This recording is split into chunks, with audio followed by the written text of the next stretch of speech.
Ezrat Hashem, jeudi 1er en hébreu. En hébreu. Rosh Chodesh aujourd'hui, Bezrat Hashem, Shvat, tout Bishvat Gia, Bezrat Hashem, et on est le 2 chez les Foncy. Bezrat Hashem, janvier. Il y avait un film comme ça quand j'étais, on disait janvier, comme ça, non? Jean Gabin, non? Top. Hein, c'est ça? Top. Des films qui, à mon humble avis, vont complètement disparaître de l'histoire bientôt, puisque l'islam n'aime pas ce genre de choses là-bas. Bien. D'abord, nous à la Chod, Bezrat Hashem, et aujourd'hui, on continuera sur la paracha de la semaine qu'on n'a pas fini hier. Donc, dans la Chod, nous avions des questions-réponses ici. Nous continuons selon le Rav Ovadia Yosef. Je vous dis bonjour. Non. Bonjour. Bokertov. Bokertov, très bien. Ça, on l'a vu hier. Fachel Kosem. Ok. Question à bas. Aïe Moutar, Liknot, Bouba, Avour Yeladim. A-t-on le droit d'acheter des boubottes, des poupées? Merci. Donc, pour les enfants. Et quelle est la question ici? Vous savez que les poupées avaient donc les boubottes, une forme de statue. Donc, ce serait considéré oui ou non comme de la vodazara. Peu importe que tu en fasses ou pas, la question n'est pas là. La question c'est permis ou assour, nekuda. Ou alors faudra-t-il leur entailler un petit bout du doigt, ou crever les yeux, dit-il. C'est un Tunisien, de crever les yeux tout de suite. Ou alors un petit bout de pied, faire un truc qui soit pas complet. En général, c'est ce qu'on demande. Bon, irema, shomer au Rav Ovadia Yosef, notre Rav, qu'est-ce qu'il dit? Alav Shalom, que ce mérite nous protège. Vous voyez, il y a des gens qui sont vivants, ils ont rien à dire. Il y en a d'autres qui sont partis de ce monde et on n'arrête pas d'écouter ce qu'ils nous disent encore. Baruch Hashem. Je connais Boubot, la Dav, Yeshlo, Alma, chez Ismor, celui qui achète une poupée à ses enfants, a sur qui compter. Ach lechatrila, yikne Bouba, j'étais rak chatzigouf. Mais le mieux, c'est d'acheter une poupée qui soit incomplète, moitié du corps, et non pas complète. Veter charashot shosim et abubot, ovrim al iso. Mais par contre, il faut savoir que le fabricant, s'il est juif et que c'est lui qui fabrique des poupées, comme le fit, donc Terach, le père d'Abraham Avinu, par contre, lui fait des avérotes.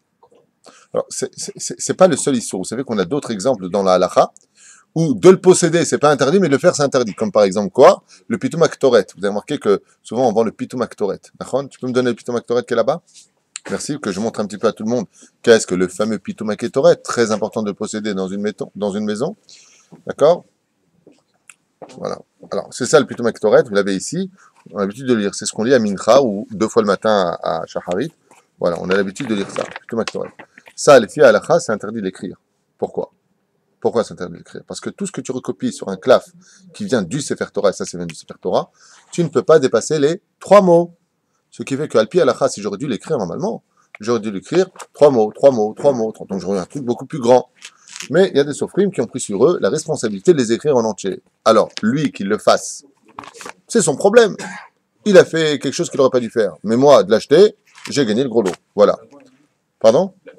Non, absolument pas. Il faut faire 3 mots. C'est parce que vient de la Torah. On ne peut pas recopier la Torah sur une partie de la Torah comme cela. D'accord? C'est 3 mots. À part la mezouza, bien sûr. Non, il l'a fait. Prenons un exemple plus concret, puisque apparemment ça a l'air de te choquer. Est-ce que je peux manger des mandarines? Et je fais la bracha dessus? Est-ce que j'ai le droit de la fabriquer? Pourquoi? C'est un croisement interdit de la Torah, kilaïm. Le faire, c'est pas le droit. Mais une fois que c'est fait, est-ce que je fais? Oui. Dans cet exemple, l'arbre a très bien pu être planté par un goy. Le méchané. Un goy, juif, goy. Bah, quoi, si c'est un goy, on peut le prendre. Mais c'est cachot. Le fait de payer, ça n'encourage pas aussi. Quelque part, c'est. Parce que malgré tout, ça a été fait. Ah ben c'est de la Torah. Netto, c'est de la Torah. C'est comme la mandarine. Et maintenant qu'elle est faite, elle est faite. Aval de le faire, c'est le top. Tu comprends? Est-ce que je peux arracher un arbre fruitier, pour ton exemple? Non, parce que si je l'arrache, les Chachamim nous mettent en garde, comme Rabbi Yehuda Chassid. La Gemara aussi fait une allusion à cela de façon assez explicite. Arracher un arbre fruitier, que ce soit en France ou en Israël, et les entre ces deux pays, mais celui qui l'arrache, il mourra dans l'année, car chaque fruit a une âme, et chaque âme porte plainte dans les cieux si tu l'arraches. Mais tu fais faire par un animal, comme ce fut le cas du Hamor, ou par un non-juif. D'accord? Bon, alors tu le fais. Et si tu l'as fait, Moutar ou Assour. Maintenant que c'est fait, j'ai besoin, ça dépend pourquoi je l'arrache. J'ai besoin de construire une synagogue, j'ai besoin de rajouter une pièce dans ma maison. Alors tous ces comptes-là vont venir. Alors, il y a des choses qu'il faut savoir. Le faire, c'est interdit, mais une fois que c'est fait, j'ai le droit de le prendre. Mais c'est pas du recélage, c'est pas du vol. Le mec a volé. Est-ce qu'on a le droit d'être receleur dans la vie? Pas du tout. Chas v'shalom, parce que là, oui, ça s'appelle l'ifnei ver, le titan mirchol, ou messayar be'avera. Aider l'autre à faire la vera. C'est pas de ça qu'on parle. C'est pas de ça qu'on parle. Mais une fois que la chose a été faite, alors on peut le faire. C'est ce qu'il dit ici. La bouba en elle-même, si je l'ai une bouba, moi je conseille malgré tout, celui qui achète une petite poupée à sa fille, j'ai envie d'acheter une poupée, le problème que j'ai, vous savez, je veux dire quelque chose qui va vous choquer. Hein. Mais si on enlevait un petit peu, comme on dit chez nous, bas les masques, demande à Mireille Dumas. Alors, si vraiment on faisait comme ça bas les masques, qu'est-ce que fait un enfant juif quand il a une poupée dans les mains? Il parle avec. Il lui raconte ses problèmes. Il y a, sur le domaine moral, et non plus sur le domaine halakha, un problème d'éthique morale. Parce que, à l'époque, quand on prenait une statue, on dit, tu sais, voilà, j'ai des problèmes d'oseille. On lui parlait, on espérait que ce truc qui a été fabriqué par un être humain qui n'a absolument aucune valeur, comme on dit dans Télim, ils ont des yeux, mais ils voient rien, ils ont des oreilles, ils n'entendent rien, ils ont une bouche, ils parlent pas. Bien. Mais le petit, lui, quand tu lui donnes sa poupée, et qu'elle la coiffe comme ça, comme t'es belle, moi j'aimerais être comme toi plus tard, mais toi, qu'est-ce que tu es en train de faire là? C'est quelque chose qui va pas. La reine Bezrat Hashem, au moins, même si tu as sur qui compter, rends-la un peu incomplète cette poupée. C'est-à-dire que tu la casses. C'est vrai que ça va pas réparer ce qu'on vient de dire à l'instant. Moi je suis un peu anti-poupée, un peu anti tout ça. On va bien faire comprendre que, surtout les poupées, elles parlent, elles marchent, elles font leurs besoins, enfin le pipi en tout cas. Les Playmobil, qu'est-ce que j'ai joué avec? Alors celui qui part avec un Playmobil, excuse-moi, mais il a un problème psychiatrique. Hein. Non, une poupée, non, mais les poupées aujourd'hui, excuse-moi, mais elles te regardent, elles font des clins d'œil, Oh, aujourd'hui les poupées, tu sais qu'aux États-Unis ils font des poupées, c'est presque un semblant d'humain. Et par exemple, j'étais à Los Angeles, alors là par contre c'est à vomir. Quand je dis que c'est à vomir, hein, parce qu'il faut savoir qu'à Los Angeles, il y a des centaines de milliers de clochards qui sont bien entendu jetés en dehors de downtown par kilomètre de trottoir. Et ces gens-là crèvent de faim et ils attendent 18 heures pour aller dans les poubelles de downtown, qu'on appelle les Zorata Asia, comme on dit, la zone industrielle de Los Angeles, pour pouvoir naina, parce qu'il y a des flics partout, ils peuvent pas rentrer dans la ville, sinon ça fait une ville de clochards. Donc on va montrer le côté extérieur, c'est pour ça qu'Hollywood s'est placé là-bas. Si vous regardez chez nous, il y a que des riches, on est tous bien, on est heureux, il fait 30 degrés toute l'année, alors qu'en réalité, la réalité réelle de tout cela est cachée dans l'histoire, derrière bien entendu les bidonvilles là-bas. Et pourquoi j'ai été dégoûté? Parce que mon ami, d'ailleurs que je salue, Raphaël Scoury, et de qui plus est Stéphane Mémy, m'avait emmené un jour dans la maison des poupées. Il y a une grande maison là-bas, alors c'est quand même un truc impressionnant. C'est une grande maison qui doit faire, à mon humble avis, entre 4 et 5 étages. D'accord? Tu rentres là-bas avec, bien entendu, le chauffeur qui te carte ta voiture, puis tu rentres à l'intérieur, et puis bien entendu, tu as comme l'hôtel, une hôtesse qui t'attend. Et chaque maman et ce papa viennent avec leur enfant débile, en tout cas s'il n'était pas, ils vont le rendre, et ils vont acheter une poupée. Alors bien entendu, cette poupée-là, elle est vierge à la base, elle n'a rien, quand je dis elle est vierge, elle n'a pas d'habit, elle n'a rien du tout, mais les mains sont bien dessinées, les pieds sont bien dessinés, les genoux sont bien dessinés, bien entendu le visage est bien dessiné. Premier étage, il va falloir payer, bien entendu, les habits de la petite. Pour 200 $, eh bien les parents vont dépenser pour ce que la petite va faire, la boutique des habits de la poupée. Donc ça, il va y avoir, donc la petite jupe, c'est 5 $, bien entendu, les petits chapeaux, c'est 18 $. C'est pas une blague, hein. Et ensuite, une fois qu'elle est habillée, il faut l'amener chez la maquilleuse. Et là-bas, tu as des femmes qui attendent, ils posent la poupée devant la petite, on va la maquiller. Ensuite, c'est pas fini, il y a la coiffeuse. Tu as une coiffeuse professionnelle qui coiffe la bouba, comme ça, quand elle sort. Et ben, c'est pas fini. Parce qu'à un moment, tu te dis, bon, ils vont arrêter les délires, les mecs, là. Faut peut-être arrêter les délires. Non. C'est pas fini. Qu'est-ce qu'ils font? Ils vont acheter la poussette. Ah, c'est pas une blague. Bekitsour, la moyenne, c'est entre 300 et 400 $ par poupée, où chaque parent, pour l'anniversaire de leurs enfants ou autre chose, reviennent à la maison avec une poupée, et excuse-moi, j'ai oublié, je suis bête. J'ai vu l'étalage des bakboukim pour la poupée, parce qu'il y a plusieurs prix, il y a plusieurs bakboukim. Et c'est la petite qui fait bien entendu la pluie et le beau temps, vous comprenez bien. Et les parents ont déposé entre 200 et 300 $. Alors, pourquoi je dis que c'est dégoûtant? Parce qu'il y a tellement de monde, où l'argent est tellement jeté par la fenêtre. Donne cet argent à tes pauvres de ton pays, toi qui es américain, la main sur le espèce de débile mental. Combien d'argent sont jetés par la fenêtre? Et de l'autre côté, tu as plein d'Américains qui ont été renvoyés de chez eux, qui se suicident. C'est un des pays où il y a le plus de suicidés au monde, les États-Unis. Ouais. Et voilà dans quoi les gens jettent leur argent, dans la stupidité. Alors nous, les Juifs, Baruch Hashem, on n'est pas comme eux, on n'est pas bêtes à ce point-là, grâce à Dieu. On a un peu de séchel, on va donner notre argent dans les yeshivot, ou à notre famille, des fois tu as ton propre frère qui est dans le pétrin, aide-le. mais dépense pas des bêtises pareilles. Mais en tout cas, quoi qu'il advienne, je referme cette parenthèse qui était dans mon cœur depuis déjà très longtemps, qu'à l'image d'une vase au fond du cœur comme ça, comment on peut être bête à ce point-là? Mais comment? Il y a même des gens qui font des prêts pour faire ça. Plaisir à leurs enfants, des trucs débiles comme ça. Punaise, quand on était jeunes, nous, on avait un ballon de foot pourri. Qu'est-ce qu'on était heureux de jouer au ballon. Et quand on n'avait pas de ballon, je me rappelle, on prenait une pelote de laine et on jouait avec. Ben, c'était ce qu'on avait, on était heureux. Mon premier skateboard, il avait une forme, je veux même pas dire tellement il était moche. On a joué avec pendant 3 ans, il était cassé, on était quand même heureux, hein. Aujourd'hui, on a pourri nos enfants. Et c'est eux qui nous disent, quand nous on va se coucher, c'est eux qui nous dirigent, c'est eux qui dirigent les salles de la bar mitzvah. Non, je veux pas celle-là, je sais, mais qu'est-ce que tu connais, toi, pour dire je veux pas. Et les parents sont devenus des gosses et les enfants, on les a responsabilisés. Ça, c'est exactement la plus grande catastrophe de cette génération, à mon humble avis. Deuxième halakha, quand même, pour essayer d'évoluer dans notre cours. Haemuta, letzayer, tsurat adam. Attends-toi de faire un dessin, de dessiner un homme en entier. C'est la question qui a été posée au Rav Ovadia Yosef.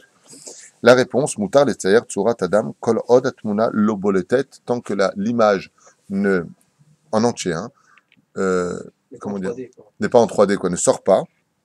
בפרט אם לא צייר את האדם במלואו, וכן מותר להצטלם, וזו סיבת היתר להשתמש בשטרות דיוק של אדם ציבור. Donc, surtout ces personnes n'est pas en entier, c'est pour ça qu'on a le droit de mettre sur les billets des figurines, des visages. On a le droit, et c'est aussi pour cela qu'on a le droit de prendre des photos. Sinon, bien entendu, cela serait interdit, si ce n'était pas le cas. Voilà. On s'arrête pour aujourd'hui, ici dans les halachot. Intéressant? Baruch Hashem. Et on attaque. Hier, nous nous étions arrêtés ici. Bien. Arshav, Parashat Bo, bien entendu. Et là, voilà. Ici, on pose la question d'Aberna, Beozne, Aham. On avait expliqué que les enfants d'Israël vont demander de l'or et de l'argent aux Égyptiens. Alors, on avait cité hier beaucoup de raisons à cela. J'aimerais en rapporter encore une autre ici. Et là, chez Bota, Sha'a, Shero Israël, Isdamnut Gdola, la Tzet Mitzraïm, quand ils ont eu l'occasion de pouvoir donc sortir du pays d'Égypte à toute vitesse, puisque nous étions arrivés au 49e palier d'impureté. J'ai une question à vous poser, question pour un champion. Combien de fois le mot Mitzraïm est-il marqué dans la Torah? 32 fois? 49 fois. C'est très intelligent ce que tu vas dire, mais tu te gourres. 613? Non. 50 fois. 50 fois. Bonne réponse de Adam. 50 fois exactement. Et pourquoi 50 fois maintenant? Parce que potentiellement, ils avaient 50 sha'are tum'a, 50 portes d'impureté. C'est pour ça qu'il y a 50 fois le mot Mitzraïm là-bas dans la Torah à propos de l'Égypte. Ils voulaient plonger les enfants d'Israël dans le 50e palier d'impureté. Alors sur ce, j'ai quand même une question à vous poser. Une question à mon humble avis qui a force de loi. Si, étant arrivé au 50e degré d'impureté, nous n'aurions pas pu sortir du pays d'Égypte, c'était fini. Pourquoi? Situation irrécupérable. Voilà exactement ce que nous disent les sages. Très bien. Mais quand on voit quand même ce que nous étions en Égypte, nous n'avions pas à changer nos habits. Je vais y arriver si tu me le permets. Nous faisions Avodah Zara. Nous croyons en la nature, nous ne croyons plus en Dieu. Nous nous étions assimilés à certains degrés, mais malgré tout, nous nous appelions tous par des noms juifs, nous parlions tous l'hébreu, et nous étions tous habillés de la même façon. Donc, dans ce cas-là, j'ai une question à vous poser. Si ça s'appelle le 49e degré d'impureté, aujourd'hui, on est où? Oui, avec un détail très important. Alors, Asher, il dit au 92e palier d'impureté. Ah, Adam, il dit pas du tout. Non, parce que ça fait longtemps que je voulais vous poser la question par rapport à ces simanim. Il y a quelque chose quand même qui peut nous interpeller, c'est que... Si tu peux parler un tout petit peu plus fort. Il y a quand même quelque chose qui peut nous interpeller. Parce Oui. que tous les simanim qu'ils avaient gardés en Égypte, aujourd'hui, le rov des Yehudis, on l'a pas gardé. On s'habille plus comme des juifs. Ça, tu reviens sur ma question, non, là. Juste, je veux terminer en vous disant quelque chose. On s'habille plus comme des juifs. D'accord, on s'habille plus comme des juifs. On ne parle plus la langue, la Shona Kodesh. On n'a pas appelé nos enfants forcément par des prénoms juifs, mais on a gardé quelque chose que eux n'avaient pas gardé à l'époque. La Brit Mila. Ah, ils l'ont gardé aussi. Non. Enfin, là, ils la gardent. Non. Enfin, excusez-moi, les Lévis, ils les avaient gardés, mais le rov des Yehudis ne l'avait pas gardé. C'est quand ils sont sortis, juste avant de sortir, qu'ils ont pris la Brit Mila.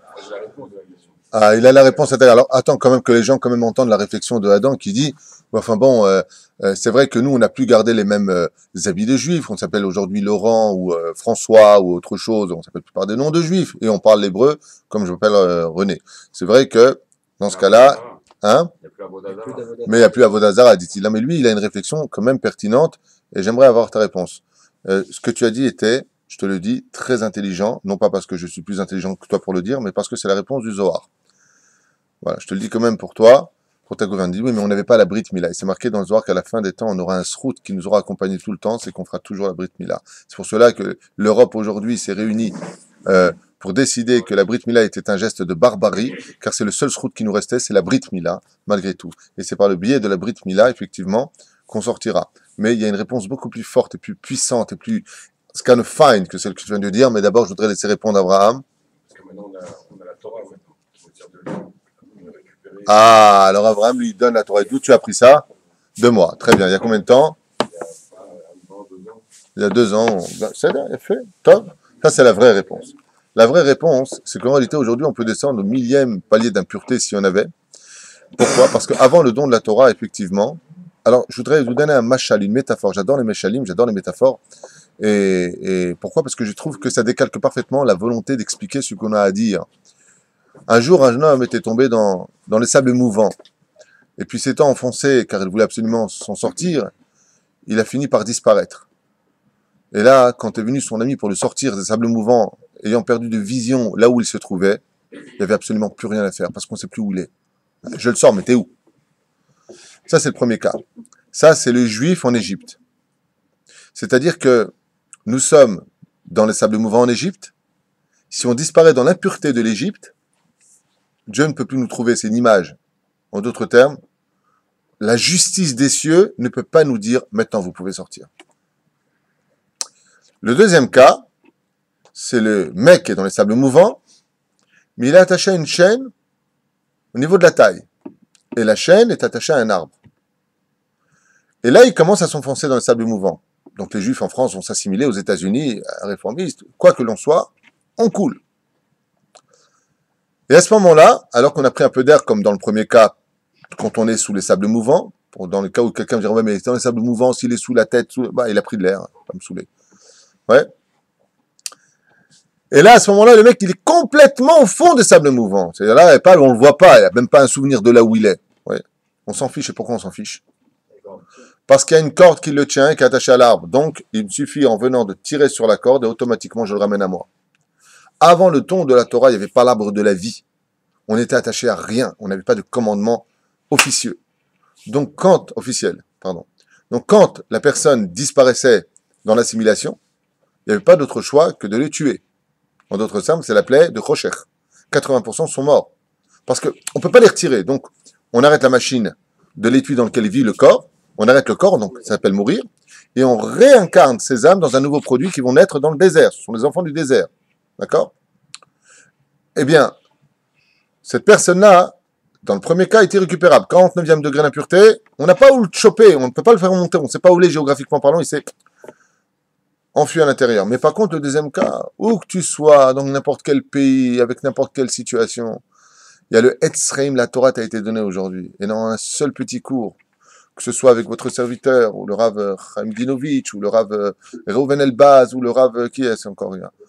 Rav Ben Chitrit, n'importe quel Rav Lubavitch, n'importe quel Rav Breslev, n'importe quel Rav Kook, n'importe quel Rav, peu importe qui sera là, tu auras toujours un mot, un truc, un qui te ramènera. Pourquoi? Parce que chaque juif, depuis le don de la Torah, a cet extraordinaire cadeau d'être attaché à l'arbre de la vie. Et étant donné qu'il est attaché à l'arbre de la vie, il y a une personne qui a fait sa alia ici, vivant donc en Bretagne, et bien il n'aura pour lui, il manque de rien en Bretagne, il a sa vie c'est sa vie, on va pas rentrer dans les détails. Bien. Le mec il a tout laissé, donc ses enfants, sa femme, qui ne sont pas juifs, on l'a bien compris, et il fait sa alia en Israël. Je vais lui poser une seule question. Pourquoi vous êtes venu ici? Quel est le rave qui vous a parlé? Il m'a dit à personne. Je suis comme ça, personne. Il me dit, je sais pas, d'un coup, ici, quelque chose qui m'a appelé. T'es juif, t'as une terre, t'as un Dieu, t'as une Torah. Voilà, c'est tout. Le Rav Moshe Constantine, dans le shiur sur la vie après la mort, dit, comment t'as fait tchouva? Il n'y a rien eu. Il y a quelqu'un qui lui a parlé ici, qui lui a dit, mais jusqu'où tu peux descendre dans la Touma? Qu'est-ce qui te reste de tout ce que tu as vécu? Qu'est-ce que tu fais, Moshe? Moshe? Quelque chose qui parle, qui nous attache. On ne sait pas quoi, on ne peut pas l'expliquer. Ah ben, c'est toute la différence pour aller chercher la Torah. La Torah, c'est notre assurance vie.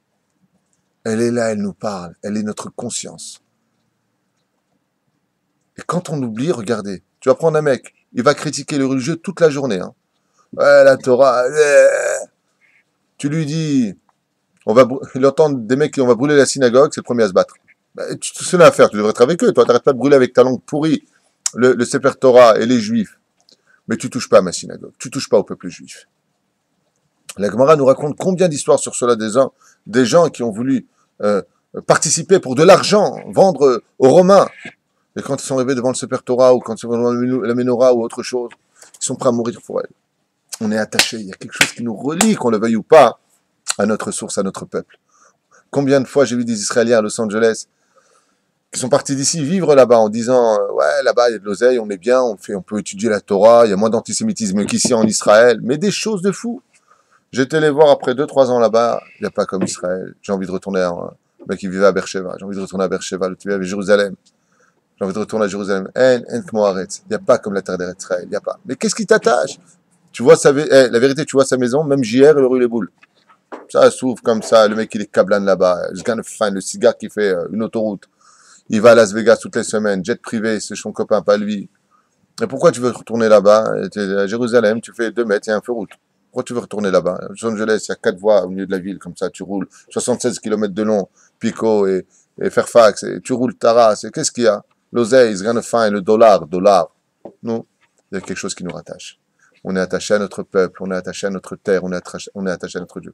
Le peuple d'Israël, il est attaché depuis le Har Sinaï. On peut aller au bout du monde, hein, mais on a tous une corde qui nous attache à notre source. Am Israël Kedoshim.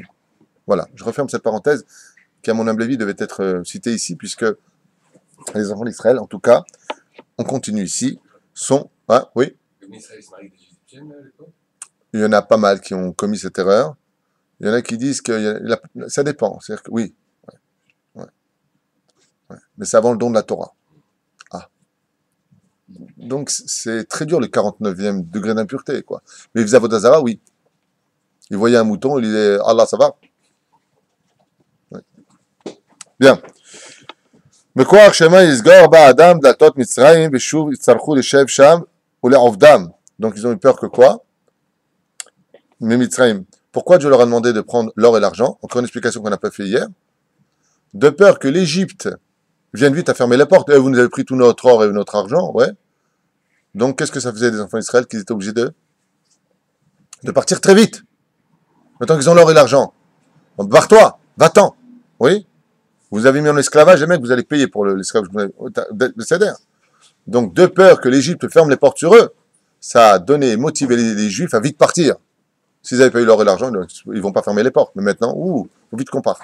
Donc, pour forcer. Et pourquoi forcer les Juifs à partir? Ben parce que c'est dur à dire, hein, ce que je veux dire. Mais ils ne voulaient pas partir. Ah ben, ils ne voulaient pas. Pourquoi? Il n'y a pas...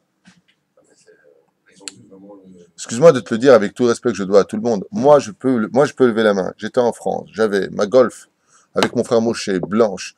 Situation, je travaillais dans un laboratoire de vidéocassette pour mon frère. Fatima à 10h du matin qui me posait le plateau. Moi, j'ai pas quitté la France parce que j'étais mal en France. J'étais un roi en France. J'ai quitté la France et je suis venu en Israël par amour pour la terre d'Israël.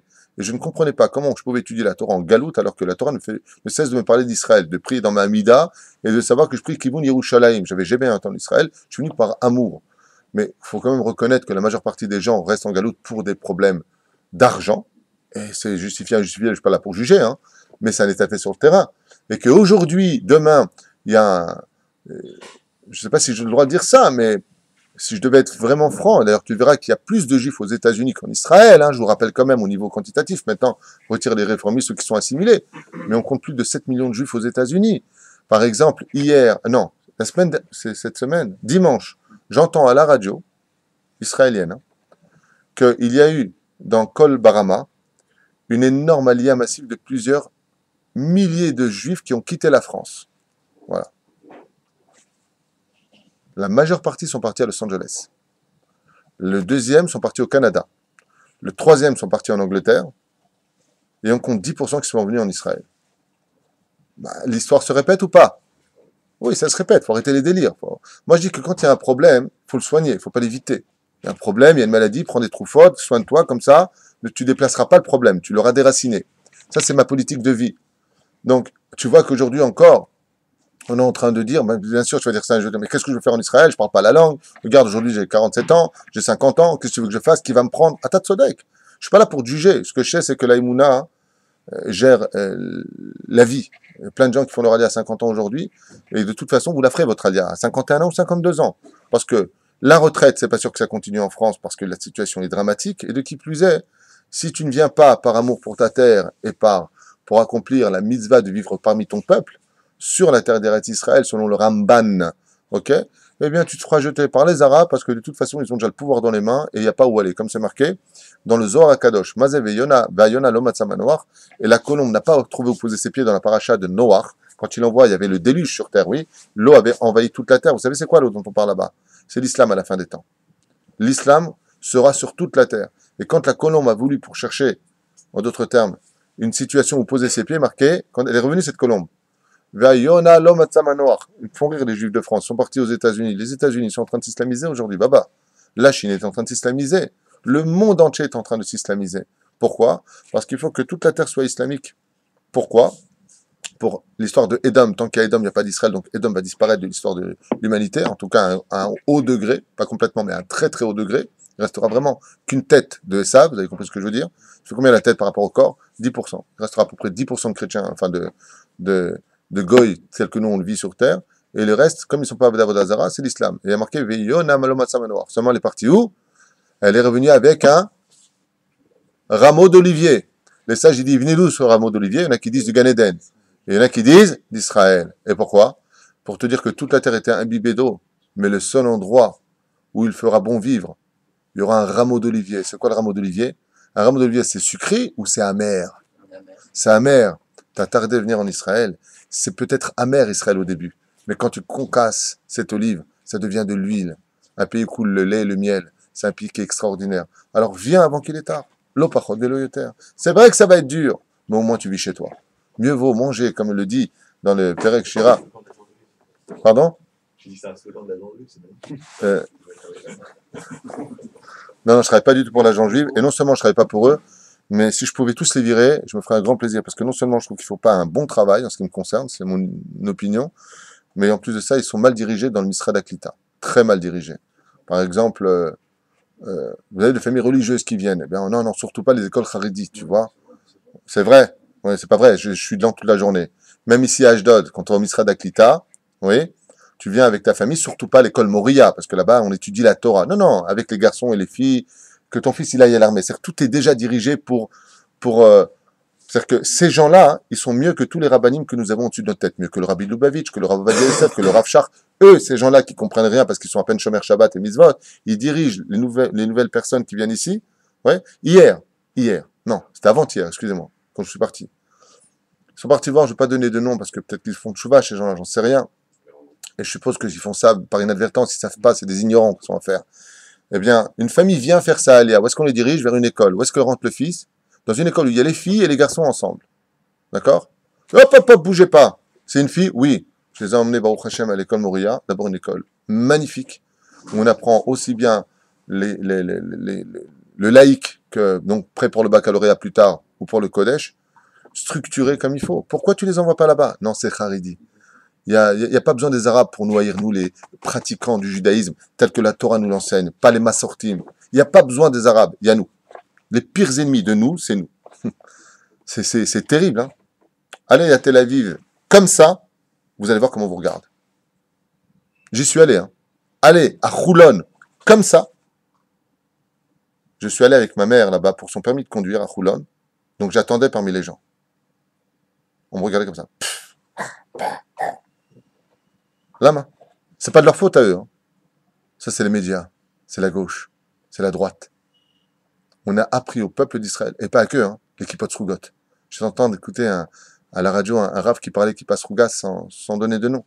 Et d'un coup, pas comme ces parasites, il dit en hébreu, pas comme ces parasites qui s'enferment dans leur kolélim.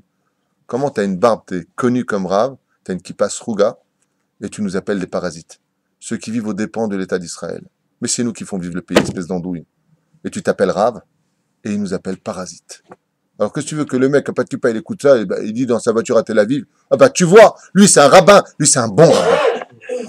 Bravo. Parce que même, tu veux que je dise une chose, allez, on va jusqu'au bout. Même si tu avais raison, monsieur le rabbin qui était de l'autre côté du micro, qui faisait sa petite plaidoirie, t'es en train d'imposer une haine gratuite dans le peuple d'Israël. Imbécile que tu es. Voilà, je referme cette parenthèse. Il n'y a pas besoin des Égyptiens pour nous tuer. Yannou! On fait un meilleur travail que je vous l'affirme. Ce que n'a pas réussi à faire 2000 ans d'histoire de nous assimiler à devenir comme des goïms, l'État d'Israël nous l'a fait. Mais il a fait aussi de bonnes choses. Bien. ואז לא היה ראשם פנוי לאותו כסף וזהב שהמצרים כאדם מבקש לברוח ממעשרו אפילו ללא מטמון וגם כן שעברו המצרים. Bon, ça on l'avait déjà expliqué hier. ונראה ליישב זה על דרך שמסיק במסכת ברכות וישאלום בעל כורחם די ישראל משום מסוי הדרך ומה שיש לו לעשות אם הם בעצמם אינם רוצים לקבל. לכן il est marqué comme ça que Moshe Rabbeinu, vous savez que pendant que les enfants d'Israël étaient partis chercher l'or et l'argent, Moshe Rabbeinu, lui, par contre, est parti faire autre chose. Il est parti chercher les ossements de Yosef, car Yosef Hatzadik, de par le Brit Mil, hein, donc tu parlais de la Brit Mila, c'est par le mérite de la Brit Mila qu'on sortira d'Égypte, comme tu l'as très bien stipulé, à la fin des temps, c'est aussi par le mérite de la Brit Mila, c'est pour ça que le combat aujourd'hui de l'Europe, comme j'avais commencé à le dire, c'est d'interdire la Brit Mila de plus en plus dans tous les pays, l'Angleterre, la Hollande, la France, bientôt. Pourquoi? Pour que, si vous voulez pas partir pour les problèmes d'argent, vous allez partir pour les problèmes de religion ou d'insécurité.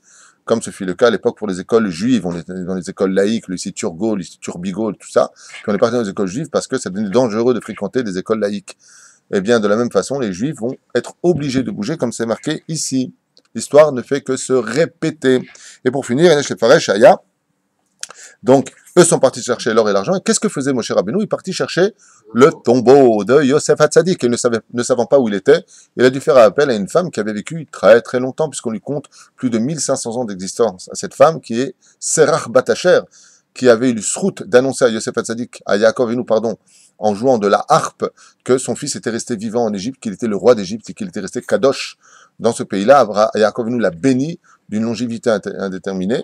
Et sur ce, elle était présente le jour où les Égyptiens l'ont enterré là-bas. Et pourquoi, d'après vous, ont-ils enterré au fond du Nil, qui est extrêmement profond?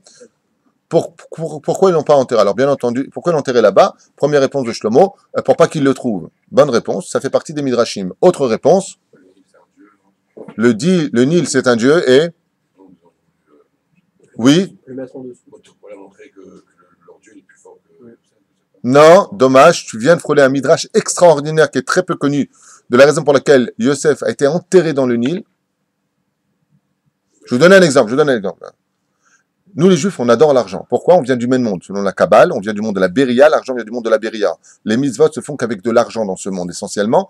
Pour les paires de tefilin, pour acheter Bezrat Hashem une synagogue, pour construire. S'il n'y a pas de Kémark, il n'y a pas de Torah. S'il n'y a pas d'argent, il n'y a pas de Torah. Donc, on a une approche avec l'argent qui est bénéfique. Parce que nous, l'argent, Baruch Hashem, quand on le fait fructifier, il devient éternel. Ça s'appelle la tzedaka, on medet l'ad. C'est un sujet pour lui-même. Mais pourquoi c'était si important? Imagine, je donne un exemple, peut-être plus un match à une métaphore. Tu es prêt? Un jour, un homme, un goy, a voulu absolument que le juif fasse de la avodah zara. Qu'est-ce qu'il a fait? Il a pris une statue, il lui a dit, prosterne-toi devant elle. Il lui a dit non. Il a pris une grosse liasse de 500 € et il lui a posé au pied de la statue. Il lui a dit, ramasse l'argent. Ça, oui. Et en prenant l'argent, en se prosternant pour ramasser l'argent, il s'est prosterné devant la statue. Je répète la question. Pourquoi ils ont enterré donc Yosef dans le Nil? Hey, wallah! Bidjouk! Afin qu'il fasse de la avodah zara sur le Nil. Donc tous ceux qui avaient vu qu'il avait été enterré là-bas, donc la première génération après la mort des 12 tribus, ont commencé à faire l'avodah zara. Et pourquoi? Parce qu'ils venaient prier sur la tombe de Yosef à l'intérieur du Nil. Et donc ils priaient quoi? Le Nil. Ils voyaient le Nil et ils priaient le Nil. Ce qui fait que les Égyptiens venaient le matin prier le Nil et les Hébreux venaient prier Yosef, mais ils se prosternaient devant le Nil. Donc forcer les enfants d'Israël à faire l'avodah zara et les assimiler au Nil. Autre explication pourquoi ils étaient enfermés dans le Nil.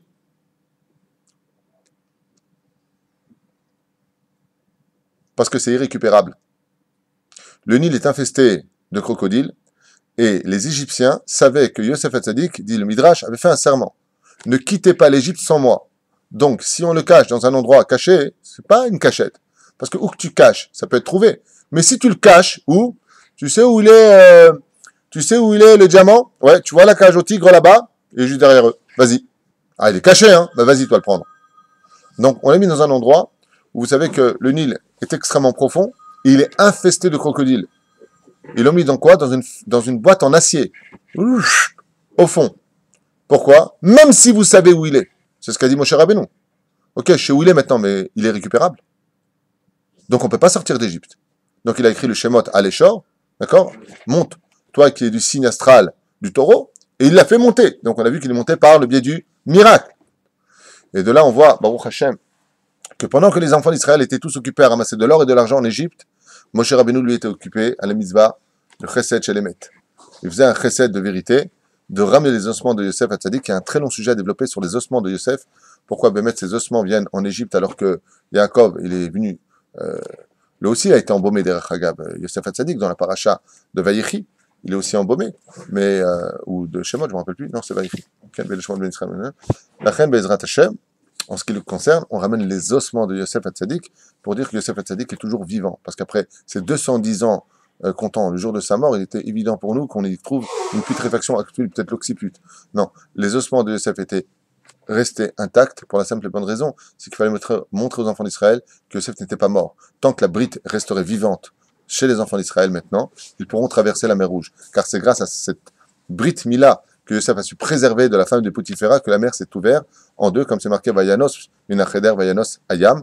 C'est une Xerashava, Vayanos, Vayanos. Il a fui, et il a fui par le mérite de la Brit Mila. C'est pour cela que, comme j'ai l'habitude de tellement le répéter, la Brit Mila est la clé de tous nos problèmes. Si on est simplement Shomer Brit Mila, comme tu l'as stipulé tout à l'heure, eh bien, tu peux être certain qu'on ouvrira les portes les plus compliquées, même celles qui n'ont pas de serrure s'ouvrent par le mérite de la Brit Mila. L'argent vient par le mérite de la Brit Mila chez un homme. C'est pour ça que Yosef Hatzadik a pu nourrir tout le monde entier parce qu'il était Shomer Brit Mila.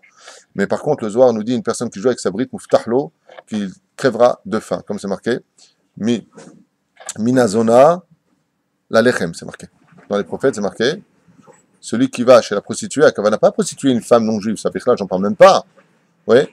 Mais celui qui fait les choses de façon indigne vis-à-vis de la halakha, il ira jusqu'à Pat Lechem.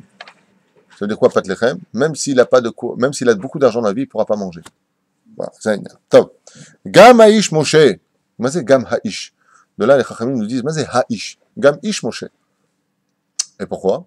Parce que Haïsh, c'est 5. Hey. Pour nous dire que Moshe Rabbeinu avait en lui 5 réincarnations. Il était la réincarnation de 5 âmes. Baruch Hashem. Le premier, c'était Shet, Shem, Noach, qui vient de donc Moshe. Qui est 40 Moshe, c'est Noach Mamash au niveau de la Neshama. Hevel, bien entendu, et Moshe lui-même. Voilà les 5 noms. Donc vous les avez. Veha Ish Moshe, comme c'est marqué ici. Mais si vous regardez bien les Sofitivot, ça fait comme ça. Gam Ha'ish Moshe. Gam, quelle lettre? Haïsh, Shin, on n'a pas le temps. Moshe, He. Ça fait Moshe. Donc ça fait Moshe. On dit Chazal, c'est le Balatoum qui rapporte. Sofitivot Moshe. À Torah, Kuflat et Pasuk, Ad Gulato Shel Moshe Rabbeinu. Et pourquoi donc il y a marqué? Et cet homme-là aussi Moshe, parce qu'il a fait une mitzvah de chesed. Celui qui fait une mitzvah de chesed chez les maîtres, c'est-à-dire celui qui s'occupe d'un mort dans ce monde, Akadosh Baruch Hu lui dédouble son nom. Gam Ha'ish Moshe. Oui. Ça veut dire quoi? Gam Ha'ish Moshe, Sofitivot Moshe. Celui qui est capable de faire un bien, par exemple, une des mitzvahs pour lesquelles l'homme se doit courir, s'empresser de faire. C'est par exemple s'il n'y a pas de minyan pour enterrer un mort, s'il n'y a pas, faut le veiller, s'il n'a pas de quoi payer sa tombe. Si on parle d'un juif, bien sûr. Okay? Alpi alakha. Mais cours, vole là cette mitzvah, qu'elle soit, prends-la. Pourquoi? Kafoul, vas-y Kafoul, tu vis dans ce monde et tu vis dans l'autre. Ton nom dans le ciel, il brille très fort. Très très fort. Vous ne pouvez pas imaginer quel salaire Akadosh Baruch Hu donnera à celui qui emmène une personne à sa dernière demeure pour faire 4 pas pour l'emmener. Bien entendu, il y a des halakhot pour cela. Si tu étudies la Torah et qu'il y a assez de monde, tu y vas pas. Dans ce cas-là, tu y vas. S'il y a des femmes qui sont dénudées, bien sûr que tu y vas pas du tout. Pourquoi on ne fait pas la misa sur le dos d'une avéra? Alors au moins tu te mets de côté, tu fais au moins tes 4 pas en baissant ta tête. D'accord? Parce que c'est pas du tout l'endroit, et de qui plus il n'y a pas d'endroit pour cela, mais c'est encore moins l'endroit pour le faire. Et pour finir, celui qui est aussi mari des gens. Mais la mitzvah la plus importante de toutes, vous le savez bien, c'est soutenir les Avrechim, soutenir ceux qui étudient la Torah. Et sur ce, je fais une fois de plus un appel à tous ceux qui peuvent nous aider avant le 10 du mois, Bezrat Hashem. Vous avez PayPal, Bezrat Hashem pour réagir en conséquence. C'est pour vous donner du mérite. Hein. Alors là, par contre, on va essayer de foncer. J'ai plein d'explications à vous donner sur cela. Vous savez que les chiens en Égypte n'ont pas aboyé. Alors, de quels chiens parlons-nous? Qu'est-ce que veut dire les chiens en Égypte? Et pourquoi est-ce qu'ils n'auraient pas aboyé? On parle des démons, en fait. Alors, première explication, il y a fait mode. Toi, tu rentres dans le monde ésotérique. Effectivement, les démons ont des tronches de chien. Ils ont une forme humain au niveau du corps, sauf les pieds qui ont des pieds de poule et une tête qui peut ressembler très facilement à celle des chiens. D'accord? Très bien. Alors, bon Irbéachan. Mazé, ils n'ont pas aboyé. Qui peut me dire pourquoi ils n'ont pas aboyé? On leur a dit pas aboyer, c'est tout. Alors, dans lui, il est cool, il y a des maîtres chiens, les chiens la ferment. Parce que le chien aboie, quand un chien aboie, il n'aboie pas pour l'individu, il aboie pour les démons qui sont autour de lui. Et les Israël sont sortis. Naki? Non, pas encore. Alors, ils aboient ou ils aboient pas, là, je comprends pas. Et il n'y avait pas de démons qui sont venus tuer tous les autres? Il y a un problème. Ils n'avaient pas de faute. Attendez, son développement m'intéresse énormément. Il vient de dire quelque chose de vrai. Vous avez remarqué que les chiens, des fois, ils sont comme ça, assis, et puis d'un coup, leur vision part à droite ou à gauche, comme ça. Ils lèvent les yeux, ils suivent quelque chose. Tu regardes, il n'y a rien. Ils voient des choses, absolument. La Gemara nous dit que les chiens, quand ils aboient, c'est que les démons sont rentrés dans une ville. Sache-le. Plus que ça encore, tu veux que je te tourne la page? Voilà ce qui a marqué. Tu veux écouter? Chazal, Amrim, Klavim,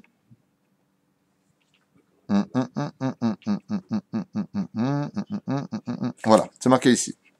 Amro Rabotenu Zron Vracha, les sages nous ont enseigné que quand les chiens aboient, Malach Hamavet Baïr, tu peux être certain que quand tu sais, des fois dans la ville, de partout tu entends les chiens qui aboient, sache qu'il y a l'ange de la mort qui vient de rentrer dans la ville. Donc là, ils auraient dû aboyer ou pas? À fond, ils aboient. Tu plaisantes ou quoi? Là, ils auraient dû faire une symphonie. Bon, c'est Dieu qui est venu lui-même, lui, il dit. Alors, il y a un problème avec ça. Bon, il y a la suite. Belazar Amar, le Chol Ben Israël, Kedesh Teda Shelo Yamut Mehem, Adam. Et là, d'autre côté, on dit qu'il n'y a pas un seul juif qui est mort pendant la plaie des Bechorot. Shelo Yirhatz Kelev Leshono. Shelo Amrom Lema'an Tidou est appelé. Alors, on ne comprend pas. Je vais vous rajouter quelque chose pour vous aider à analyser ce qui se passe. Pourquoi les chiens n'ont pas aboyé? Donc les chiens, c'était des démons. On avait expliqué que les figurines des corps d'humains avec les chiens, mais c'était ça dont on parlait. C'était des démons dessinés qui aboyaient réellement. Il y en a qui disent que Mama, c'était des chiens de garde. Il y en a qui disent que c'était Mama, tout simplement les démons eux-mêmes. D'accord?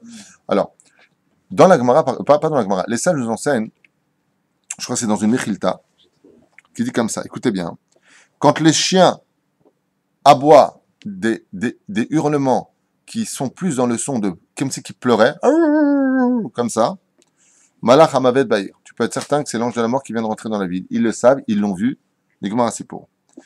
Par contre, Klavim, Metzahakim, des chiens, quand tu les vois, et tu les vois jouer, tu les battre de la queue, qui ont l'air d'être heureux en d'autres termes, Eliaou vient d'arriver dans la ville. C'est un truc de fou. Les animaux sont des indicateurs de situations naturelles ou même supernaturelles. Oui. Quand tu vois des chiens, par exemple, qui sont reposés, qui sont bien, oui, c'est que Eliaou Navi Zachour Letov vient de rentrer dans la ville. Il y a une Brit Mila, il y a quelque chose, c'est top. Les Zema Shekaral Mitzraim Beota Ashara. Mitzad Echad, Achar pour répondre à ta question, Mitzad Echad, Berorot Malachamavet Balaïr. Donc ils auraient dû normalement hyper aboyer. Mitzat Sheni, de l'autre côté, à Géoula, elle est Am Israël. Et la Géoula, elle a lieu par Eliyahu Hanavi Zachor Letov. Donc l'âme d'Eliyahu Hanavi était aussi rentrée du côté de Goshen. Alors, oui, mais on était neutre. On a dit quelque chose. Alors pourquoi ils n'ont pas aboyé? Maintenant vous avez tout compris. Quand ils ont vu l'ange de la mort se pointer, et ils sont arrêtés net. Et pourquoi ils sont arrêtés net? Ils ont vu Eliyahu Hanavi Zachor Letov. Le Midrash nous dit, les chiens se sont pas mêlés. Ils se sont pas mêlés, ils ne savaient pas quoi faire. On aboie ou on se tait maintenant? On joue ou on aboie? Là, il y a du mal à sauter. Mais Zemachaya. Alors écoutez bien, il y a une petite histoire comme ça qui est racontée, très sympathique, avec le rabbi de Brisk. Il y a marqué comme ça, Maaseh Be'ir, Brisk, Mahloket Gdola Shrara Hasham, Ve'arav Shalach La'asot Shalom Ben Amachanot. Donc il y a eu deux familles qui se sont pris la tête. Le Rav, il a essayé de faire le shalom entre ces deux familles-là. Comme c'était deux familles puissantes, les messagers qui devaient aller faire le shalom par le Rav, ils ont dit, vous savez, nous on préfère ne pas trop se mêler, parce que celui-là il est très connu à la mairie, on va avoir des problèmes, et celui-là il travaille avec la police. Donc on va Lotov, il a répondu. Azamar la em rabam. Donc le rab lui aurait répondu, Zéou darkam shel klavim mitzraim. Vous vous comportez comme les chiens d'Égypte. Quoi? Chez Edifu liyot notralim. On se mêle pas. Lo lelech letzad malach hamavet, velo letzad shel yon avi zachor letov, et kach lo itarvu. De la même façon. Comme ça, il aurait dit exactement la même façon. Pourquoi les chiens n'ont pas aboyé? Parce qu'ils ont été bloqués de par leur propre nature. Ils ont vu la Géoula et ils ont vu le Gehinam. On s'arrête. Bon, ça c'est une des premières explications.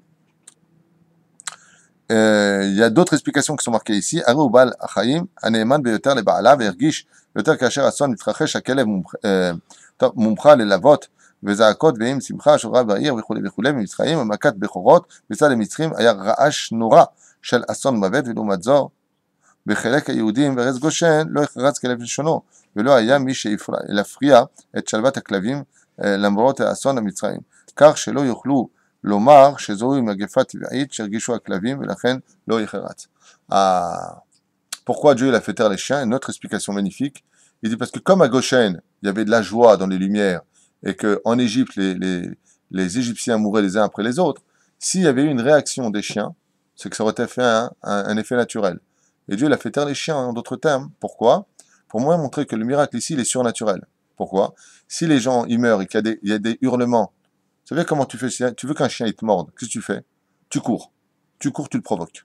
Tu hurles, tu te bats. Tout de suite il a envie de participer au combat. Les chiens sont agressifs. Il dit l'Égypte était en train tellement de s'entretuer les uns les autres, car comme on l'avait expliqué, quand on a un Bechor dans une maison, il n'y a qu'un seul aîné dans une maison, pas deux aînés. Mais dans une maison arabe, là-bas, quand il y avait 5 enfants, 6 enfants, 8 enfants, ils mouraient pratiquement tous. Alors le père, qu'est-ce qu'il faisait? Il dit bon, Youssouf il est mort là, je comprends, c'est mon aîné, d'accord? Mais Mohamed là-bas, lui, pourquoi il est mort? Parce que chez eux, ça va selon qui, le père ou la mère? Le père. Donc pour eux, c'était aussi l'aîné d'un autre père. Le problème qu'il y a, c'est que sur 12 gosses, il y avait 12 morts. Donc la meuf, hein? C'est-à-dire derrière son voile noir et machin truc chouette, comme dit la Gemara, on sait qui ils sont. D'accord? T'as beau t'habiller en Batman, tu sauras pas où. Ça ne sert à rien, quoi, tout ça. Chez nous aussi, ça se Hein? Chez nous, le Béror, c'est selon le. Ah, mais je suis regardé par les Arabes, hein, je te le dis. Il y a même un imam qui m'a envoyé un message. Il est rentré en conflit avec moi sur un sujet à propos du Messie. Hein, c'était très sympathique, donc je lui ai renvoyé ma réponse. Et puis il y a toujours ceux qui sont tellement bêtes comme leurs pieds que leur seul langage, c'est la force, et qu'il ferait mieux de se calmer, les pauvres. Pour les Bechor, chez nous, c'est selon le père ou la mère? Chez nous, le Bechor, c'est le père et la mère. Ça dépend. Il y a une marloquette dans la Torah. Bechor c'est Noah, Bechor c'est le père. D'accord? Bien. Donc, pour bien montrer que c'était un S, voilà ce qui a été dit. Maintenant, encore un pérouge du Rambam. D'accord? Vous savez que le Rambam était un très très grand sage, puisque dans cette paracha, vous savez que le Rambam est mort pendant le mois de Tevet. Vous savez bien. Et dans la paracha, on nous parle de lui. Je fais une petite parenthèse en l'honneur du Rambam, puisqu'on a fait ça il n'y a pas tellement longtemps. Rabbi Moshe ben Maïmon est marqué Les ma'an rabot mofte ba'aretz be'eretz Mitzrayim, afin que je multiplie mes miracles dans le pays d'Égypte. Si vous regardez bien, les ma'an, lamed, rabot, resh, mofet, mem, be'eretz Mitzrayim, ça nous fait bet mem, Rambam. D'accord? C'est beau. En initial, à la date plus ou moins est décédé le Rambam, ou tombe dans cette paracha de la semaine, ouais, c'est juste la semaine dernière pour le Rambam, Samour, dans le mois de Tevet, eh bien vous avez Reshitivot, Rambam, Resh, Mem, Bet, Mem, Rabot, Mofte, Baaret, Beretz Mitzrayim, ça fait Rambam. Donc, mais dans ce cas-là, tu me diras, où est son œuvre? Comment s'appelle l'œuvre du Rambam? Mishneh Torah. Regardez ce que nous disent les Chachamim, c'est un pérouge de qui? Du Agra, le Gaon de Vilna, qui nous dit comme ça, tu veux savoir où est son œuvre dans la Torah? Je vais te dire exactement l'œuvre du Rambam, le Mishneh Torah qui a été cautionné par Dieu lui-même. Le Tispor Meot même de Mofté. Donc ici, Mofté, les miracles. 49 lettres à chaque fois dans le Sefer Torah et tu trouveras même 49 lettres plus tard Shin, 49 lettres plus tard Nun, He, Taf, Vav, Resh, He dans le Sefer Torah. Tous les 49 lettres, tu y trouveras son œuvre, tout simplement le Mishneh Torah. Alors le Rambam, lui, il donne une explication différente sur le fait que les chiens n'est pas aboyé. C'est un langage, dit-il, spécifique à la morale juive, qui est la suivante. Adam lo yaser charitz Vechiluk ben, cherit veut dire une séparation en d'autres termes, libol et le shono. Qu'il n'y ait pas de différence entre ton cœur et ta bouche. Et là, tsarir chez piv et libo, iyu shavim, que ton cœur et ta bouche soient toujours au même niveau, sois pas hypocrite. Vezeu, diplomate, certes, mais pas hypocrite. Vezeu, shenigalu Israël, shelo shinu shemam, leshonam ou levusham. De là, on a vu que les Hébreux, pourquoi ils avaient gradé ces trois choses? Car la langue qui parlait hébreu, le vêtement qui était l'extériorité et le nom qui vient de l'intériorité, qui représente l'âme, étaient au même niveau. Donc, en d'autres termes, ils n'ont pas fait, quand sont sortis les Hébreux d'Égypte, ils n'ont pas fait de chilouk entre les deux. Donc, le chien, qui est un animal très hypocrite, en d'autres termes, il est fidèle, mais il est hypocrite dans le sens où il sait qu'il est un animal, mais il est prêt à aboyer sur un adulte, sur un humain. Donc il y a une hypocrisie en lui que je sais battre de la queue, je sais baisser ma tête quand tu me donnes à manger, mais de l'autre côté, je sais attaquer aussi l'humain. Donc tu ne connais pas ta place. Il y a quelque chose d'hypocrite chez lui. Il y a un autre système beaucoup plus hypocrite selon la Kabbale. On a fait un cours sur 30 millions d'amis, je ne sais pas si vous vous rappelez, sur une vie de chien, que je vous conseille vivement de voir et de revoir. C'est que cet animal est un animal fidèle. Ouais. Mais c'est l'animal le plus impur de toute la création du monde. Il y a marqué dans la Gemara qu'il n'y a aucune différence entre avoir un porc à la maison et un chien à la maison. Chez Nehemar, Amegadel Klavim Beveto, Kemegadel Chazirim. Tout celui qui fait grandir un chien dans sa maison, c'est comme s'il a un chazir à la maison. C'est l'animal le plus impur. Seulement, cet animal-là, il faut savoir une chose, c'est qu'il te tient compagnie, il te prévient s'il y a des embrouilles, sympathique. Franchement, c'est un animal sympathique. Moi, personnellement, j'en parle d'ailleurs dans la vidéo là-bas, quand j'avais 15 ans, pour gagner mes 15 francs, je sortais les chiens, je dressais un peu les chiens des voisins de droite et de gauche. Donc j'avais même moi-même plusieurs chiens à la maison à l'époque. Quelle vie de chien, d'avoir un chien, punaise. Hein? Tu le sors ou il te sort? Tu sais pas. Regarde un mec qui a une laisse avec son chien. Qui sort qui? Le chien va aller à droite, il va à droite. Il va aller à gauche, il va aller à gauche. Hein? Le chien, il fait ses besoins, t'as le mec qui ramasse. Allez, Valet. Oh, la punition. Ah non. Le chien, c'est qui dans l'histoire? Posez-vous bien la question. Il est mort de rire, le chien. Il vient là, monsieur, le derrière. Eh ouais. Eh ouais. Et ils sont tellement rois, les chiens, que t'as même l'Amérique qui s'en est mêlée. Je fais les motos ramasse-crottes. Super. Qu'est-ce qu'ils sont teubés, les gens, alors. Avoir des chiens à la maison. Et pourquoi c'est pas bien d'avoir un chien à la maison? Parce que selon la tradition juive, quand t'as un chien chez toi, la shrina ne rentre pas. Pourquoi? Parce que c'est un animal tamé. Oui, vous avez dit qu'il J'ai expliqué hier que les goïms ont des chiens et nous avons les lef alfa, la mezouza. Non, d'accord. Zéro. Alors pourquoi il reconnaît Yahouanavi s'il est si tamé que ça? Et alors, il le reconnaît, ça veut pas dire quoi? Qu'il le reconnaît pas Mazekachour. On n'a pas dit qu'il va vivre avec. Il se soumet. Il est, parce que quand la citra hara, les forces du mal voient la gdoucha, ils se taisent. Ils repoussent les pauvres aussi. Ils repoussent les pauvres. Ça, c'est dans Péléoët. Le Baal Péléoët, il dit d'avoir un chien, tu enlèves le chesed de ta maison. Parce que les pauvres ont peur de taper à ta porte. Ouais. Le mec, il vient pour demander la tzedaka. Je demande rien, excusez-moi, monsieur. Ça te pauvre qui t'a été envoyé pouvait te sauver la vie de ton fils, de ta propre femme, de l'erte d'Amaï. Tu t'envoies mal pour te demander la tzedaka et c'est le chien qui l'accueille. Après, le mec, il dit Riri, va dans ton coin. Oh, ce chien, hein, vous voulez quoi, monsieur? Mais chez nous, c'est nous qui accueillons les gens. Pas besoin de chien. Puis à part ça, quand tu dépenses tes boîtes à 2 francs 6 sous de conserve pour ton chien, à quoi ça te sert? Tu te rends compte, les mecs, ils payent des chenilles pour garder leur chien pour partir en vacances. Ils payent autant le chenil que... Je sais pas. Même pas envie de parler. Pardon? Voilà, je vous libère juste avec ce Rambam qui dit donc tout simplement ce qu'on vient de dire à l'instant.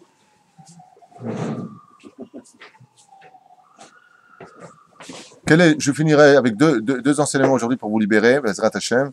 Quel est donc, avec l'aide d'Hachem, donc à propos des chiens, quel est le salaire quand même qu'ont eu ces chiens qui n'ont pas aboyé, parce qu'ils ont quand même eu un grand salaire, ces chiens qui se sont tus, ces chiens qui n'ont pas aboyé. Alors il y a marqué comme ça, quand même je vous le dis, ils ont eu un énorme salaire, c'est que toutes les téréfotes, toutes les viandes, taref que nous aurons, Bezrat Hashem, eh bien nous pourrons, la Kelev Tashlichun, tu pourras les donner à ces chiens-là. Nous avons le droit de leur donner donc cette nourriture. Ils n'avaient pas le choix, les chiens. Ils n'ont pas fait de leur... Non mais chané. Donc à plus forte raison, s'ils n'avaient pas le choix qu'ils l'ont fait, alors quel salaire nous qui avons le choix, on aura. Bezrat Hashem. Shemel Selardout, Va'achlou et Tabassar, Valaïla. Et bien je finis juste avec ça. Pourquoi est-ce qu'à propos de Pessah, on doit manger la viande salisse, c'est-à-dire qui est cuite et pas dans une marmite? Simplement parce que la viande dans une marmite finit par s'effriter avec le liquide et la chaleur, tandis que sur le feu, on a mangé des salis, il fallait absolument que ce soit cuit, pas cuit, que ce soit grillé sur le grill. Que ce soit grillé donc sur le grill. Et pour quelle raison? Pour la simple et bonne raison, c'est que quand tu mets de la viande sur le feu, eh bien, automatiquement, elle émite kabetzet, elle coagule et elle se sert de plus en plus, elle ne s'éloigne pas. Et c'était quoi le symbole de tout cela? C'est que la Géoula ne viendra que quand on se comportera comme de la viande sur le feu. Malheureusement, il faut qu'on soit sur le feu, sur le stress, pour qu'on apprenne à se réunir. C'est que quand on est en guerre, qu'il y a du feu autour de nous, qu'on nous tire dessus, qu'on apprend enfin à faire la paix entre nous. C'était le message de Pessah. Pourquoi vous mangez la viande slali? C'est-à-dire sur le feu, afin que vous appreniez à vous unir et ne pas vous désunir quand tu es dans l'opulence, quand tu es dans la marmite, quand tu es dans l'eau, quand tu es... Alors qu'est-ce qui se passe? La viande, elle se sépare l'un de l'autre, petit à petit. Chacun vit sa vie. Aval pour la Géoula, il faudra qu'on soit sur le feu, Bezrat Hashem, c'est-à-dire évitons les flammes des autres, évitons les coups de feu des autres, si on sait tout simplement s'aimer et se réunir. Non plus sur le côté philosophique de quand on est rabbin, on traite les autres de parasites, hein. Et puis celui-là, il est comme celui-là. Arrête de critiquer. Tu penses que tu penses. C'est très bien, vis-le et nous casse pas les pieds. T'as pas plus raison que moi, mais au moins respecte ce que je suis. Puisque nous autres, Massim Tovim.